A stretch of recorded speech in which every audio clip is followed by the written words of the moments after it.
Hello friends, welcome to my YouTube channel Rajeev G S academy. आज हम लोग करेंगे भारतीय राज्य व्यवस्था, इंडियन पॉलिटी।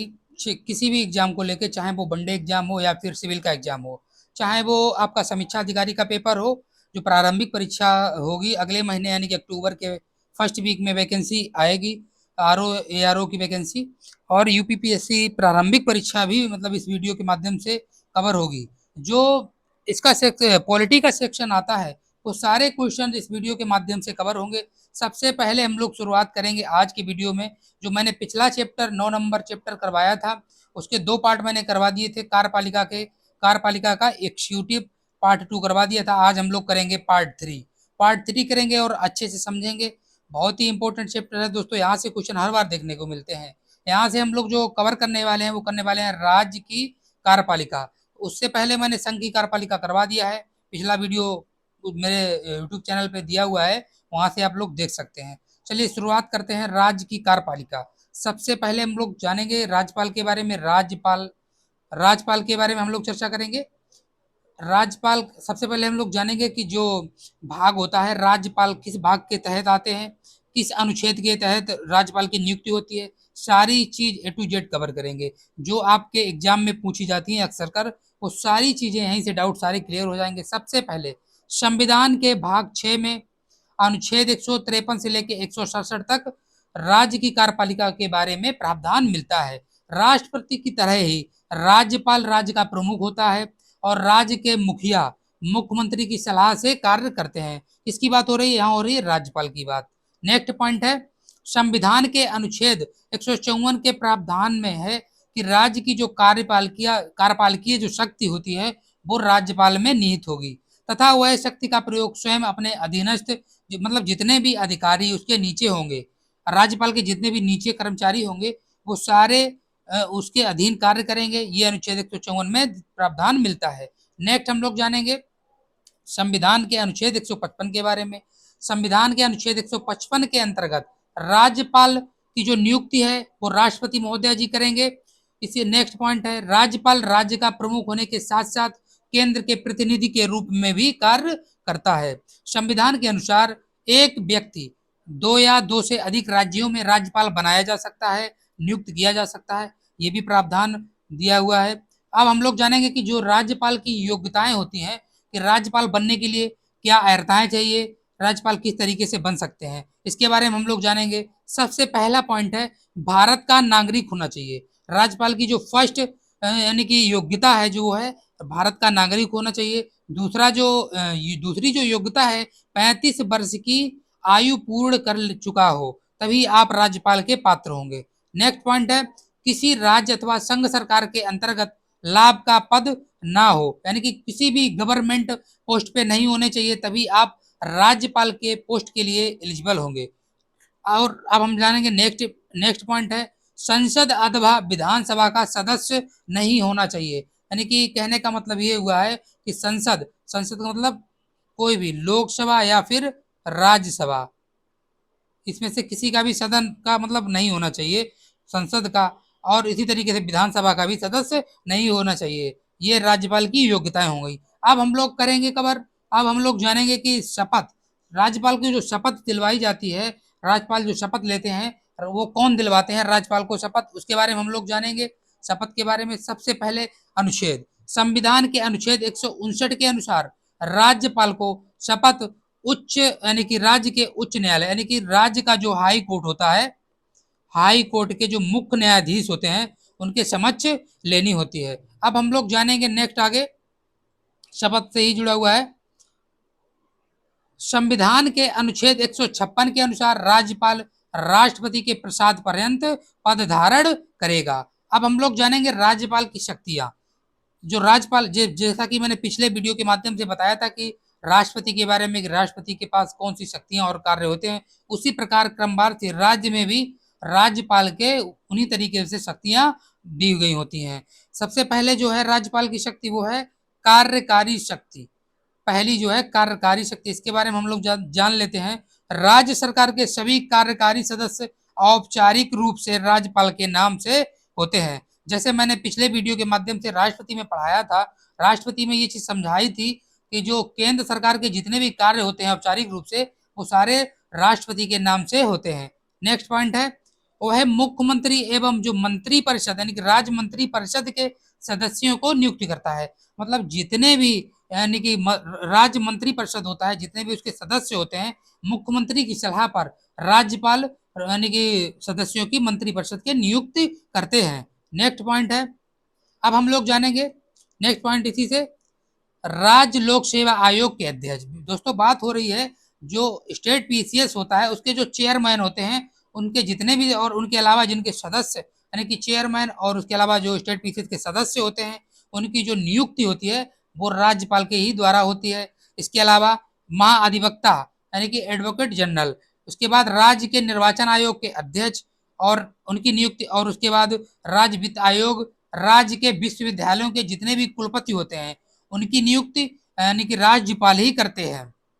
नेक्स्ट पॉइंट है राज्य लोक सेवा आयोग। दोस्तों स्टेट पीसीएस के जो अध्यक्ष होते हैं और उनके जो सदस्य होते हैं, उनको हटाने की जो शक्ति होती है राज्यपाल के पास नहीं होती है, अपितु राष्ट्रपति के पास होती है। एक तरीके से समझ सकते हैं कि यहाँ पे ये भिन्न है, यहाँ पे ये भिन्नता पाई जाती है राज्यपाल और राष्ट्रपति में। नेक्स्ट पॉइंट है, नेक्स्ट पॉइंट दिया हुआ है राज्यपाल राष्ट्रपति से राज्य में संवैधानिक आपातकाल के लिए सिफारिश कर सकता है। अब हम लोग जानेंगे दूसरी जो यानी कि वित्तीय शक्ति होती है जो राज्यपाल में निहित होती है, उसके बारे में हम लोग जानेंगे वित्तीय शक्ति के बारे में। राज्यपाल पंचायतों एवं नगर पालिकाओं की वित्तीय स्थिति की समीक्षा के लिए प्रत्येक 5 वर्ष राज्य पर वित्त आयोग का गठन करेगा। नेक्स्ट पॉइंट है राज्यपाल के बिना पूर्व अनुमति के धन विधेयक को विधानसभा यानी कि जो राज्य का विधानसभा होता है उसमें प्रस्तुत नहीं किया जा सकता है। तीसरा है न्यायिक शक्तियां, यानी कि न्यायिक शक्ति के बारे में हम लोग जान लेते हैं कि जो न्यायिक शक्ति का जो विशेष अधिकार यानी कि जो अधिकार दिया गया है राज्यपाल में जो निहित है शक्ति, उसके बारे में हम लोग जान लेते हैं। उनसे जुड़ा हुआ पॉइंट है पहला, राज्यपाल को राष्ट्रपति की भांति राज्य सूची के विषय पर क्षमादान की शक्ति प्राप्त है। राज्यपाल किसी दोषी व्यक्ति के दंड को कम कर सकता है। यहाँ पे बात हो रही है दोस्तों, जैसे कि राज्यपाल यानी कि कोई भी सुप्रीम कोर्ट कोर्ट ने यानी कि राज्य के जो कोर्ट ने या जिला कोर्ट ने किसी यानी कि दोषी को दंड दिया है, उसमें राज्यपाल हेर फेर बदल कर सकता है। जैसे कि मान लीजिए उम्र, जैसे किसी को उम्र कैद है, उसकी उम्र की जो सजा है वो घटा सकता है। कौन घटा सकता है? राज्यपाल घटा सकते हैं। नेक्स्ट पॉइंट है राज्यपाल उच्च न्यायालय के साथ साथ विचार कर जिला न्यायाधीशों की यानी कि डिस्ट्रिक्ट जो मजिस्ट्रेट होते हैं उनकी जो यानी कि उनकी जो नियुक्ति भी कर सकते हैं और स्थानांतरण भी कर सकते हैं, और जो प्रोन्नति यानी कि पदोन्नति होती है, पद से जो प्रोन्नत किए जाते हैं वो भी जिम्मेदारी राज्यपाल के पास ही होती है। चलिए आगे देखते हैं हम लोग। अब हम लोग जानेंगे चौथी विवेकाधीन शक्ति। विवेकाधीन शक्ति के बारे में जान लेते हैं कि जो विवेकाधीन शक्ति होती है वो क्या होती है। विवेकाधीन शक्ति के पॉइंट दिए हुए हैं। पहला जो है किसी विधेयक को राष्ट्रपति के विचारार्थ आरक्षित करना हो, राज्य में राष्ट्रपति शासन की सिफारिश करना। तीसरा जो है पॉइंट वो है विधानमंडल एवं प्रशासनिक मामलों में मुख्यमंत्री से जानकारी मांगना, यानी कि ये जो विवेकाधीन शक्तियां हैं राज्यपाल में ही निहित होती है। नेक्स्ट जो है मंत्रिपरिषद के अल्पमत में आने पर राज्य विधानसभा को विघटित करना, यानी कि जो राज्य विधानसभा है यदि मंत्रिपरिषद में अल्पमत यानी कि कम मत यानी कि बहुमत प्राप्त नहीं होता है तो राज्यपाल विधानसभा को विघटित कर सकते हैं। अब हम लोग जानेंगे कि राज्यपाल की जो वीटो शक्ति होती है, वीटो शक्ति के बारे में हम लोग जान लेते हैं। पहला पॉइंट है विधेयक को स्वीकृति प्रदान कर दें। दूसरा है विधेयक पर अपनी स्वीकृति सुरक्षित रख लें। और तीसरा जो पॉइंट है वो है विधेयक को पुनर्विचार के लिए विधानमंडल के पास वापस भेज दें। यदि विधानमंडल द्वारा विधेयक में संशोधन किए अथवा बिना किए पुनः राज्यपाल के पास भेज दिया जाता है तो ऐसी स्थिति में राज्यपाल अपनी स्वीकृति देने के लिए बाध्यकारी होगा। चलिए नेक्स्ट पॉइंट है राज्यपाल कुछ परिस्थितियों में विधेयक को राष्ट्रपति के पास सुरक्षित रख सकता है। अब हम लोग जानेंगे कि राज्यपाल से संबंधित प्रमुख जो महत्वपूर्ण अनुच्छेद हैं उनके बारे में हम लोग जान लेते हैं, क्योंकि यहाँ से क्वेश्चन अनुच्छेद से आपका प्रारंभिक परीक्षा में अक्सर कर देखने को मिलता है। सबसे पहले हम लोग जानेंगे अनुच्छेद 153। अनुच्छेद 153 में जो प्रावधान मिलता है वो मिलता है कि राज्यों में राज्यपाल की नियुक्ति होगी। नेक्स्ट अनुच्छेद है 154। 154 में जो अनुच्छेद में प्रावधान मिलता है वो मिलता है राज्य की कार्यपालिका शक्ति। नेक्स्ट अनुच्छेद है 155। 155 अनुच्छेद में मिलता है राज्य में राज्यपाल की नियुक्ति। नेक्स्ट अनुच्छेद है 161। 161 के अनुच्छेद के बारे में प्रावधान जान लेते हैं।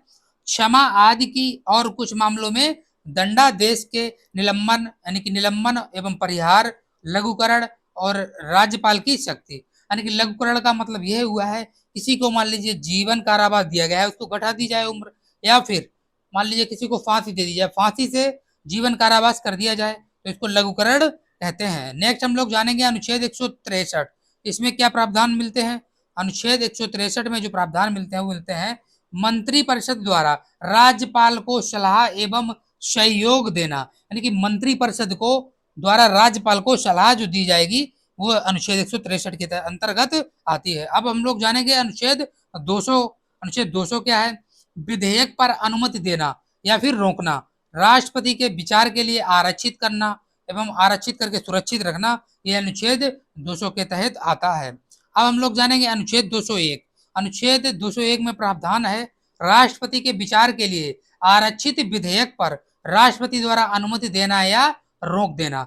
नेक्स्ट अनुच्छेद है 213। राज्यपाल की जो अध्यादेश जारी करने की जो शक्ति है वो अनुच्छेद 213 में प्रावधान मिलता है। यहाँ से क्वेश्चन आपका पूछ सकता है कि जो राज्यपाल की जो अध्यादेश जारी करने की शक्ति है वो किस अनुच्छेद के तहत आती है। 4 विकल्प दे देगा, अनुच्छेद दे देगा, उसमें एक में रख देगा अनुच्छेद 213, एक अनुच्छेद रख देगा 201, एक अनुच्छेद रख देगा 153, एक अनुच्छेद रख देगा 156। तो इसका जो राइट आंसर हो जाएगा वो हो जाएगा 213।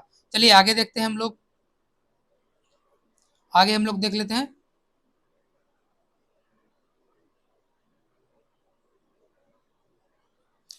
आगे हम लोग जान लेते हैं मुख्यमंत्री के बारे में जानेंगे। राज्यपाल के बारे में हम लोगों ने जान लिया पूरा। अब हम लोग जानेंगे मुख्यमंत्री के बारे में कि मुख्यमंत्री की योग्यताएं क्या है, मुख्यमंत्री कौन बनाया जाता है, सारी चीजें A to Z कवर करेंगे हम लोग। चलिए शुरुआत करते हैं मुख्यमंत्री के बारे में, समझ लेते हैं अच्छे से, समझ लेते हैं अच्छे से। अनुच्छेद 164 में प्रावधान किया गया है कि राज्य के जो मुख्यमंत्री की नियुक्त है वो राज्य का राज्यपाल करेगा।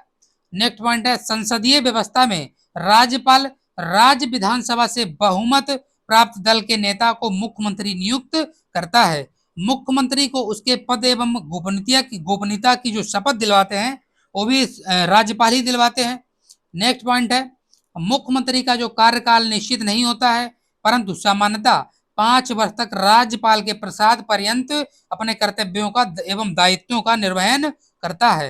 नेक्स्ट पॉइंट, राज्यपाल द्वारा मुख्यमंत्री को तभी बर्खास्त किया जा सकता है जब मुख्यमंत्री विधानसभा में अपना बहुमत खो दे। मुख्यमंत्री के वेतन एवं भत्ते का जो निर्धारण होता है वो राज्य के विधानमंडल करती है। नेक्स्ट है जो मुख्यमंत्री की जो शक्तियां हैं और कार्य एवं मंत्रिपरिषद के संदर्भ में मुख्यमंत्री का योगदान क्या रहता है उसके बारे में हम लोग जान लेते हैं। सबसे पहला पॉइंट है मंत्रिपरिषद की बैठक की जो अध्यक्षता है वो मुख्यमंत्री जी करते हैं। और नेक्स्ट पॉइंट है मुख्यमंत्री मंत्रियों के विभागों का जो वितरण होता है, फेरबदल होता है और जो निगरानी करते हैं वो मुख्यमंत्री जी करते हैं। और जब मतभेद की स्थिति बन जाए उस समय जो मंत्री से उसका त्याग पत्र भी ले सकते हैं अथवा राज्यपाल को सलाह देकर बर्खास्त करवा सकते हैं। मुख्यमंत्री जो अपना त्याग पत्र पूरी मंत्रिपरिषद को बर्खास्त कर सकता है। नेक्स्ट है राज्यपाल के संबंध में मुख्यमंत्री का जो दायित्व होता है वो क्या होता है इसके बारे में हम लोग जान लेते हैं। राज्यपाल के संबंध में राज्यपाल को मंत्रिपरिषद के सभी निर्णय और इससे संबंधित जानकारी जो राज्यपाल मांग कर रहे हो उसे देता है। मुख्यमंत्री राज्य के महाअधिवक्ता यानी किसकी बात हो रही है एडवोकेट जनरल की, और किसकी बात हो रही है राज्य लोक सेवा आयोग के अध्यक्ष यानी कि स्टेट पीएससी के जो चेयरमैन होते हैं और उनके जो सदस्य होते हैं उनकी जो नियुक्ति के संबंध में राज्यपाल को परामर्श मुख्यमंत्री देता है। अब हम लोग आगे देखते हैं राज्य विधानमंडल के संदर्भ में। अब हम लोग जानेंगे राज्य विधानमंडल के संदर्भ में।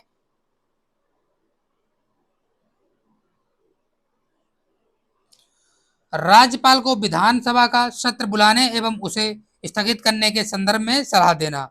नेक्स्ट पॉइंट है मुख्यमंत्री द्वारा विधानसभा को किसी भी समय विघटित करने की सिफारिश मुख्यमंत्री कर सकते हैं। सभा पटल पर सरकारी नीतियों की घोषणा मुख्यमंत्री जी करते हैं। अन्य पॉइंट है मुख्यमंत्री से ही जुड़े हुए। मुख्यमंत्री राज्य योजना बोर्ड का अध्यक्ष होता है। यहाँ से क्वेश्चन पूछ सकता है कि जो राज्य योजना बोर्ड का अध्यक्ष होता है वो कौन होता है, वो होते हैं मुख्यमंत्री। अब यहाँ से और क्वेश्चन इस तरीके से पूछ सकता है, मुख्यमंत्री अंतर राज्य परिषद और राष्ट्रीय विकास परिषद का सदस्य होता है जिसकी अध्यक्षता प्रधानमंत्री द्वारा की जाती है। यहाँ से क्वेश्चन बन सकता है कि जो राज्य परिषद और राष्ट्रीय विकास परिषद की अध्यक्षता कौन करता है, तो यहाँ से कोई राइट आंसर हो जाएगा प्रधानमंत्री। नेक्स्ट पॉइंट है वह संबंधित क्षेत्रीय परिषद के क्रमवार उपाध्यक्ष के रूप में कार्य करता है जिसका कार्यकाल 1 वर्ष का होता है। राज्य सरकार का जो मुख्य प्रवक्ता होता है वो मुख्यमंत्री होते हैं। अब हम लोग जानेंगे राज्य की जो मंत्री परिषद है उसके बारे में हम लोग जान लेते हैं कि जो राज्य की मंत्री परिषद है उसको कितने भागों में बांटा गया है। सबसे पहले वो जान लेते हैं। इसको 3 भागों में बांटा गया है। पहला जो है कैबिनेट मंत्री, दूसरा है राज्य मंत्री, तीसरा है उप मंत्री।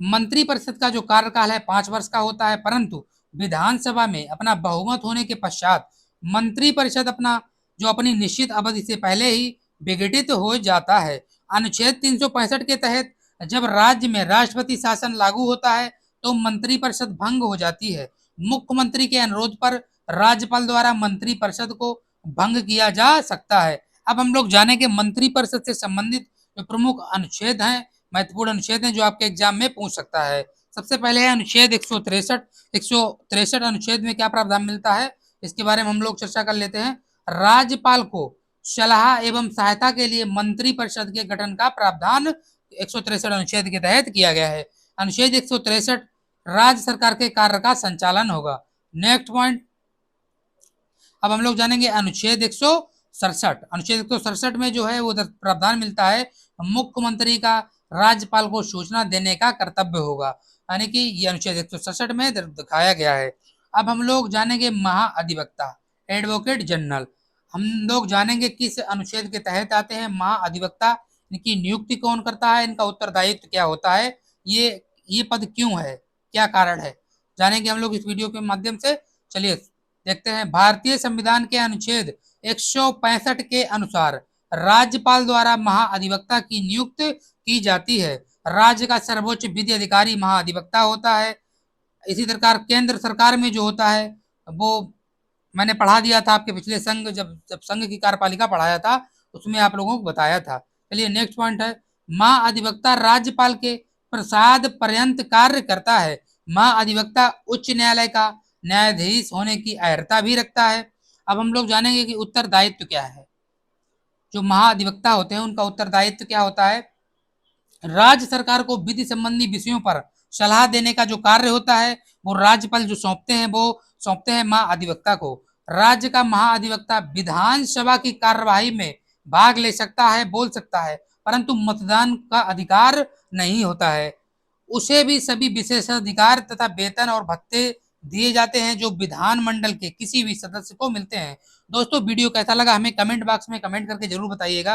वीडियो अच्छा लगे तो लाइक करिए, शेयर करिए अपने दोस्तों के साथ, और नए विजिट किए हो तो जरूर सब्सक्राइब कर लीजिएगा और बेल आइकन को भी प्रेस कर लीजिएगा जिससे कोई भी लेटेस्ट अपडेट आएगी सबसे पहले आपके पास पहुंच जाएगी।